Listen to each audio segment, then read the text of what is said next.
Hello. In this video, we'll talk about lexical semantics. Semantics is the study of meaning, and lexical semantics deals with the meaning of words. There is not a uniform and coherent theory of lexical semantics.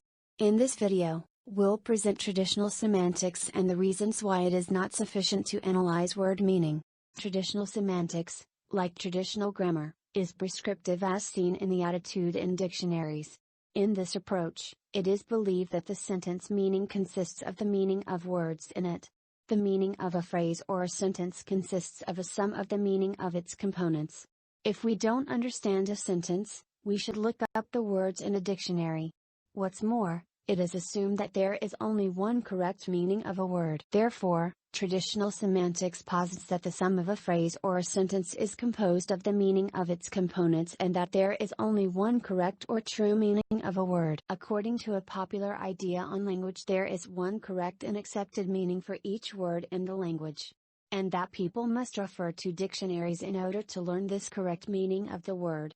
However, the assumption that there is one correct meaning for a word is simply wrong. It is a fact that word meanings are conventionalized among native speakers. However, there are not always unequivocal meanings of words. And the meanings of words are variable based on the age of the speaker, ethnicity, etc. Word meanings also change based on the geographical location. Word meanings may also change over time in the history of a particular language. Therefore, they may be imprecise and fluid. Word meanings may change over time. For example, in Old English, stinkin' meant to smell whether good or bad. But today stink means have a strong unpleasant smell. In Middle English, nice denoted foolish or innocent, but today it means pleasant. The word deer used to mean animal. It is of Germanic origin, as observed in the German word Tier, still meaning animal. In modern-day English, however, deer is used to denote a particular kind of animal. The same word may mean different things in different regions. For example, in English wicked means evil or morally wrong. But, in New England it is an intensifier, meaning superb, as in this cake is wicked delicious. The word ugly is used to call someone or something visually unpleasant, but in the southern parts of the United States it is also used to call someone rude or unkind. So, when a southerner says, "She's ugly," they are not talking about someone's looks. They're commenting on what's inside that person or how they're behaving. It's bad. Americans have different words for soft drinks like tonic and Coca-Cola depending on which region of the United States they're from. The three most popular terms are soda, pop, and Coke, according to data collected by the site Pop vs. Soda. The word soda is used in the regions marked by blue, pop is used in the yellow regions, and Coke in the purple areas. So, word meaning may change depending on geographical location, historical developments, and even based on individual speakers. This shows that the meaning of words is not stable and fixed as assumed in traditional semantics. Word meanings are not simple and direct. For example, resentment is an emotional state, but to understand its meaning, we must know that this is the state which is a result of being treated unfairly or as a result of another person's wrongdoing. The word widow denotes a woman, but again we must know something about the history of that woman, that she was married and that her husband has died. The word stingy, which means not generous, has negative connotations based on the cultural values of the linguistic community.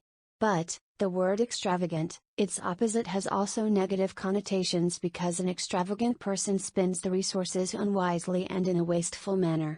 This again reflects the cultural values of its speakers.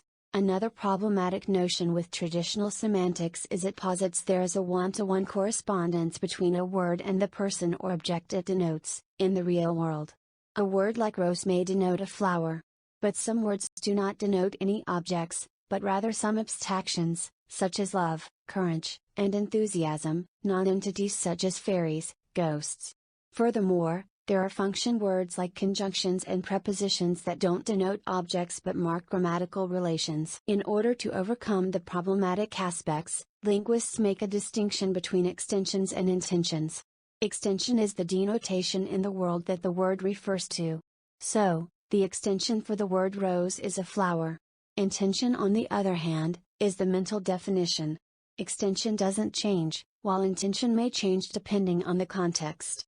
For example, The President of the United States may be a different person in different years. It was Trump between the dates of 2017 to 2020, Biden is the succeeding president. Likewise, the instructor of linguistics may be a different person depending on the context. Another belief in traditional semantics is that it is possible to deal with the meanings of words separately. But, words refer to things in the real world, through means of concepts that exist in the minds of speakers. The words take place in a particular context and the word meaning is interpreted based on other adjacent words, register, time, and place. Also, the meanings of words depend on other words in the same semantic field. Compare the words, see, watch, look at, and notice. To sum up, these are the shortcomings of traditional semantics. First, the preconception that the meaning of a sentence consists of the sum of the meaning of its parts. Secondly, the correspondence between a word and a thing is simple and direct. Thirdly, words name objects in the real world. And, finally, the belief that it is possible to treat the meanings of individual words separately.